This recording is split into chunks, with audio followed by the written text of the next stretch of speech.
In the very beginning, when the world was brand new, there was a beautiful garden called Eden. It was filled with the most colorful flowers, the juiciest fruits, and the chirpiest birds.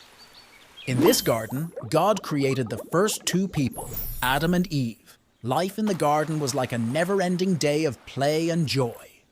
Adam and Eve explored this wondrous place, talking with the animals, resting under the shade of magnificent trees, and enjoying the sweetest fruits. Among the countless trees in the garden, one stood out, the tree of knowledge of good and evil. God had given Adam and Eve only one rule: do not eat the fruit from this tree. But curiosity is a powerful thing. One day, a sneaky snake came up to Eve. It whispered a tempting thought: eat the fruit, and you'll be as wise as God. You'll know the difference between good and evil. The fruit looked so appealing, so delicious, and the promise of wisdom was too enticing. Eve reached out, took the fruit, and took a bite. She gave some to Adam, who also ate. But the moment they tasted the fruit, their eyes were opened in a way they hadn't expected.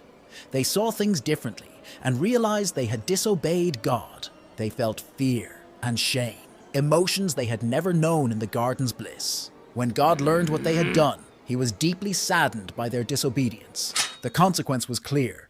They could no longer remain in Eden. Leaving the garden was hard. The gates of Eden closed behind them, and for the first time, they felt the sting of life's harshness. Outside Eden, the world was rugged and untamed. Adam and Eve had to learn everything from scratch: how to grow food, build shelter, and survive the elements. Life was no longer a series of joyful discoveries, but a struggle for survival. In this new world, they experienced the full spectrum of life: joy and sorrow, success and failure, birth and death. They became parents, raising children who would go on to have their own families, spreading across the land. Through their journey, Adam and Eve discovered their own strength and resilience.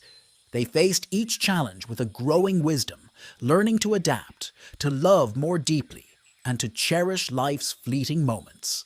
They taught their children the stories of Eden, the importance of making good choices and living with the consequences of their actions.